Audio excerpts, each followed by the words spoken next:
শুভ সকাল বন্ধুরা, সবাই কেমন আছো? আশা করি ভালো আছো, সুস্থ আছো। আর আমরাও ভালো আছি। দক্ষিণ দিনাজপুর জেলার একটি ছোট্ট গ্রাম থেকে আমি বেলি অনুতনু ব্লগের আরও একটি নতুন ভিডিওতে তোমাদের সকলকে অনেক স্বাগত আর অনেক ভালোবাসা জানিয়ে আজকের ব্লগটা শুরু করলাম। সাথে থাকো সারাদিন, দেখতে থাকো ব্লগটা, আশা করছি ভালো লাগবে। আজকে হচ্ছে সোমবার আর এখন বাজে সকাল 6টা। তো সকালবেলা ঘুম থেকে উঠে না আজকে প্রথমে অনুকে স্কুলের জন্য রেডি করছিলাম। তো পরে শুনলাম যে স্কুল আজকে বন্ধ আর অনেক কয়দিন হচ্ছে ও স্কুলে যায় না। তো কেন যায় না সেটাও বলবো তোমাদের, তো ওটা অন্য আরেকদিন বলবো। তো সকালবেলা ঘুম থেকে উঠে ওকে রেডি করে দিয়েছিলাম আর তারপর তো শুনলাম যে স্কুল বন্ধ। তো পরে ও কিন্তু আর স্কুল গেল না। আর তনুও কিন্তু ঘুম থেকে উঠে গেছে সকালে, তো সেই জন্যই ওখানে চটটা বিছিয়ে ওখানে তনুকে বসিয়ে দিয়েছি। আর তারপরে এই যে ফুলগুলো তুলে নিলাম।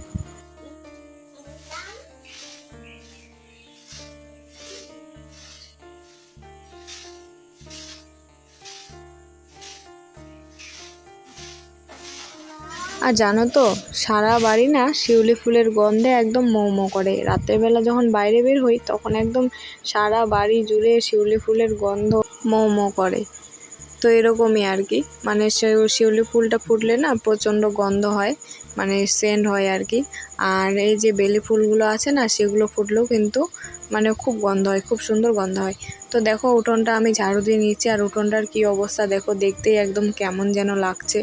তো যাই হোক, এগুলো আগে বৃষ্টিটা কমবে, তারপরে এগুলোতে মাটি দেওয়া হবে আর তারপরে লেপবো। তো পুজোর আগে লেপবো আমি, তোমরা সেটা দেখতেই পাবে। তো ঝাড় দিচ্ছি এখানে। তো চলো তোমরা আমার ভিডিওটা দেখতে থাকো, আমি ততক্ষণ ঝাড় দিই।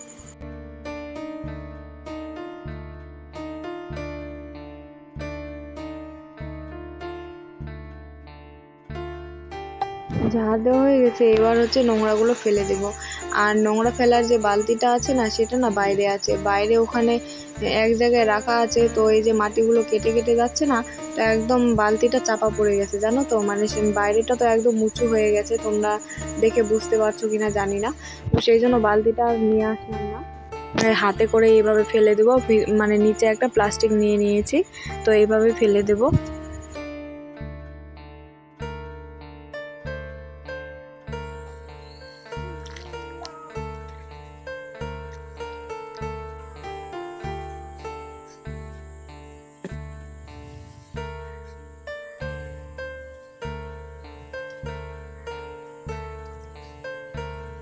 নোংরাগুলো ফেলে দিয়ে না তারপরে চলে আসলাম হচ্ছে লেপার জন্য। ঠাকুরের এই জায়গাটা হচ্ছে লেপবো। আর বাসন কোসন মাজা কিন্তু আজকে আমার হয়ে গেছে, তোমাদের সাথে সেটা শেয়ার করতে পারিনি, মানে শেয়ার করিনি নিজেই ইচ্ছে করে। আর ভাবছি আজকে গাছগুলো না মানে ছাঁটবো আর কি। গাছগুলো কেমন যেন জঙ্গল হয়ে গেছে, তো সেই জন্য গাছগুলো কেটে দেবো ভাবছি। তো দেখা যাক, কাজ করা মানে কাজ করতে করতে যদি শরীরে এনার্জি পাই তো দেবো। তো ওই যে দেখতে পাচ্ছ অনু ফুল তুলছে, ফুল আর পাতা, মানে অনু না সবসময় ফুল আর পাতা এগুলো তুলবেই, এগুলো নিয়েই সবসময় খেলা করে ওই। তো কি করব বলো, বললেও মানে শোনে না কথা, যে ফুল তুলতে বারণ করলেও শোনে না। আর ফুল তুললে না আমার ভীষণ রাগ হয় জানো তো, গাছের মধ্যে ফুল থাকলেই সুন্দর লাগে তাই না বলো। আর তুলে নিলে ছিঁড়ে নিলেই তো সেটা নষ্ট হয়ে যায়। তো সেটাই আমি ওকে বলছিলাম, ফুলগুলো মানে তুলতে বারণ করছিলাম। তো ও বলছিল মা আর দুটো নেই, তারপরে বোনের সাথে খেলা করব। তো এরকমই আর কি বলছিল।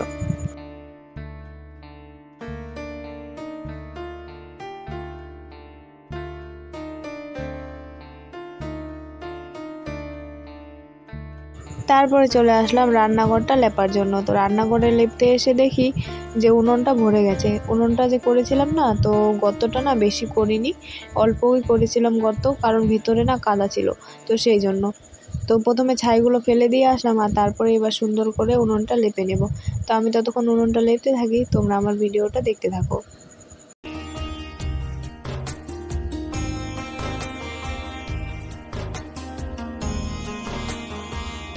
আর আজকে জানো তো, রান্না করতে গিয়ে দেখি যে মানে আগের দিনের অনেকগুলো পান্তা আছে, তো সেই জন্য আজকে আর রান্না করব না, পান্তাগুলোই খেতে হবে। আর হচ্ছে দুটো আলু ছিল, তো দুটো আলু হচ্ছে বৌদিদের বাড়িতে দিয়েছি সিদ্ধ করার জন্য।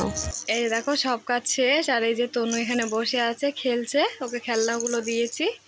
তনু, তনু, এই যে দেখো, বাবা বাবা বাবা, বাবা বাবা,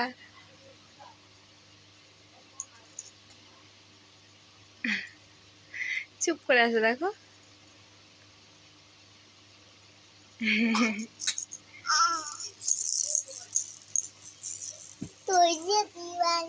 এই যে অনু,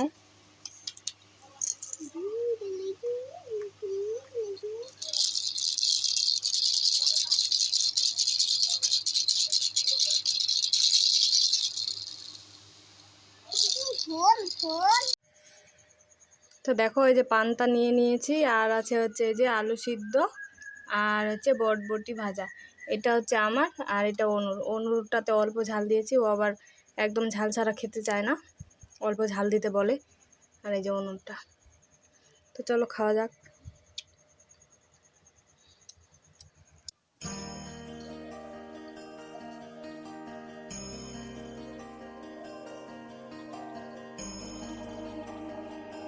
খাওয়া দাওয়া শেষ করে তনুকে ঘুম পাড়িয়ে দিয়েছি, আর তারপর চলে এসেছি এই যে জঙ্গল সাফ করতে। এই যে বাথরুমের উপরে না এই লতাগুলো হয়ে গেছিলো, মানে বাথরুমের উপর শুধু না, রান্নাঘরের চালের উপরও হয়েছে। তো রান্নাঘরের চালের গুলো তো মানে কাটতে পারবো না, কারণ উপরে উঠেই ওগুলো কাটতে হবে। তো দেখি কোনোদিন যদি ভাই বাড়িতে থাকে তো সেদিন ওকে কেটে দিতে বলবো। আর আমি শুধু একটা কাঁচি দিয়ে এই যে বাথরুমের উপরে যেগুলো ছিল তো সেগুলো ফেলে দিলাম। যেহেতু পুজো চলে এসছে, তো পুজোর আগে একটু যদি বাড়িঘর না পরিষ্কার করি তাহলে কেমন হয় বলো তো। আর আমি না যে কোনো পুজো হোক, বাড়িতে যদি কোনো ছোটোখাটো পুজো হয় তাহলে কিন্তু আমি পরিষ্কার করি। তো এটা তো হচ্ছে আমাদের বাঙালির সব থেকে বড় পুজো, দুর্গা পুজো। তো এটার মধ্যে তো ঘর ঝাড়া মোছা তো করতেই হবে, তাই না বলো? তো ঘরগুলো পরে ঝাড়বো, রান্নাঘরটা তো ঝেড়ে নিয়েছি, আর বারান্দাটাও হালকা পাতলা ঝেড়ে নিয়েছি। তো এবার পালা হচ্ছে বাড়িঘরের জঙ্গল পরিষ্কার করার। তো বাড়িঘরের জঙ্গলগুলো আর কি পরিষ্কার করছি। আর এখানে দুটো টায়ার ছিল, ওগুলো কিন্তু আমাদের অটোরই টায়ার হয়। তো ওই টায়ারগুলো বাইরে ফেলে দিয়ে আসলাম, আর তারপর এই চলে আসলাম হচ্ছে আমার বাগানটাকে পরিষ্কার করার জন্য। তো দেখতে পেলে এখানে আমি গাছগুলো কেটে ফেলে দিলাম। এগুলো হচ্ছে না কুলের গাছ ছিল, মানে কুলের গাছ হয়েছিল, ভেবেছিলাম যে বাইরে নিয়ে গিয়ে লাগাবো। তো পরে ভাবলাম যে থাক, এগুলো লাগানোর আর দরকার নেই। তো সেই জন্য ওগুলো ফেলে দিলাম। আর তারপরে ঘাস ছিল অনেক, ঘাসগুলো একটু করে তুলে দিলাম। আর এই যে এই ফুলের গাছগুলো, চায়না টগরগুলোর গাছগুলো আর কি কেমন যেন হয়ে গেছে, মানে এগুলো না গোল হলেই বেশি ভালো লাগে। তো গোলই ছিল, কিন্তু কোনো জায়গায় হয় একটু বেঁকে বেঁকে গিয়েছিল। তো সেগুলোই আমি একটু মানে ডালগুলো কেটে দিচ্ছিলাম, আর ডালগুলো কেটে দিয়ে আর কি গাছগুলোকে গোল করে নিচ্ছিলাম। আর ভেতরে না নয়নতারার গাছও ছিল। নয়নতারার গাছগুলো হচ্ছে যেগুলো আর কি টিনে একদম হয়ে গেছে, তো সেগুলো আর কি কেটে ফেলে দিলাম, মানে উপড়ে দিয়েছি আর কি। তো সমস্ত গাছেরই একটু ডালগুলো ছেটে দিয়েছি আর কি, মানে দেখতে যেন সুন্দর লাগে। আর পরে কিন্তু দেখতে অনেকটাই সুন্দর লাগছিল। তো দেখো এখানে হচ্ছে এগুলো নয়নতারার গাছ, এগুলো হচ্ছে কিন্তু গাছই হয়েছে। তো গাছগুলো তুলে নিলাম, আর কয়েকটা গাছ কিন্তু লাগাবো আজকে, মানে গাঁদা ফুলের গাছ আর নয়নতারা ফুলের গাছ লাগাবো। তো চলো দেখে নাও, লাগানোটা তোমাদের সাথে শেয়ার করিনি। তো লাগিয়ে তারপরে এই যে এগুলো হচ্ছে গাঁদা ফুলের গাছ। আর এইগুলো যতগুলো ডাল দেখতে পাচ্ছ কি না, সব কিন্তু একটা গাছেরই হয়। মানে বাইরে হয়েছিল গাছটা, প্রচণ্ড বড় ছিল গাছটা। আর সব গাছগুলো মানে গাছগুলোর মধ্যে একদম শিকড় ছিল, তো শিকড়গুলো আমি ডালগুলো ছিঁড়ে ছিঁড়ে লাগিয়ে দিচ্ছি। আর একটা ঘাস ফুলও কিন্তু এখানে হয়েছে, আর নয়নতারার গাছগুলো হচ্ছে ওখানে লাগিয়েছি। তো এবার জঙ্গল পরিষ্কার করা শেষ, আর গাছ লাগানোও শেষ। তো এবার হচ্ছে পালা জঙ্গলগুলো পরিষ্কার করে দেওয়ার, মানে জঙ্গলগুলো ফেলে দেওয়ার আর কি। তো এই যে গাছের ডালগুলো এখন আমি ফেলে দিয়ে আসবো বাইরে, আর তারপরে ঝাড় দিয়ে নেব, ঝাড় দিয়ে একদম পরিষ্কার করে নেব, পরিপাটি করে নেব, তাহলেই আমার সমস্ত কাজ কিন্তু শেষ। তো আজকে মানে না বাগানটা পরিষ্কার করে এত সুন্দর লাগছিল, কি আর বলবো তোমাদের। ও হ্যাঁ, তোমাদেরকে আরেকটা কথা তো বলতেই ভুলে গেছি, আর ওটাও না তোমাদের সাথে শেয়ারও করা হয়নি। তো এমনি বলে দিচ্ছি, একটা বাইরে তুলসী গাছ ছিল, তো তুলসী গাছটা নিয়ে এসেও কিন্তু ঠাকুরের ওই জায়গাটাতে কিন্তু আমি লাগিয়েছি। আর না আমার তুলসী গাছ ভীষণ মানে প্রিয়, জানো তো। ঠাকুরের ওই জায়গাটাতে তুলসী গাছ দিয়ে যদি ভর্তি থাকে তাহলে দেখতে না খুব সুন্দর লাগে। তো এবার ভাবছি যে সেটাই করব, মানে তুলসী গাছ দেখতে পেলে ঠাকুরের ওই জায়গাটাতে এনে লাগিয়ে দেব। আর এবার একটু মানে গাঁদা ফুলের গাছগুলো লাগলাম, দেখা যাক কেমন হয়। প্রতিবারই কিন্তু লাগাই, কিন্তু মরে যায়।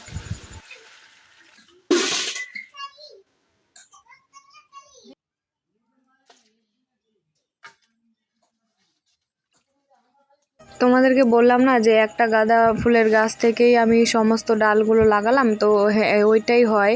এখনও দেখো কতগুলো আছে, তো এইগুলো না পরে লাগাবো, বিকালে লাগাবো। তো বিকেলবেলা না আর লাগাতে পারিনি, কেননা বিকেলবেলা না বৃষ্টি হচ্ছিলো, তো সেই জন্য লাগাতে পারিনি, আর রান্না করছিলাম তো সেই জন্য। তো দেখো এখানে দুটো আসন ছিল, তো এই আসন দুটো নিয়ে এসেছি মানে ধোয়ার জন্য। তো আর কিছু শেয়ার করিনি বন্ধুরা, এগুলো সমস্ত কাজ করতে করতে একদম হাঁপিয়ে গিয়েছিলাম, আর পরে আর কোনো কিছু শেয়ার করার মতন অবস্থাতেই ছিলাম না। তো তোমরা কারা কারা পুজোর জন্য জঙ্গল পরিষ্কার করা আমার মতো বা হচ্ছে ঘর ঝাড়াঝোড়া করা মানে লেগে পড়েছো, অবশ্যই কমেন্টে জানাবে। তো চলো আজকের মতন টাটা।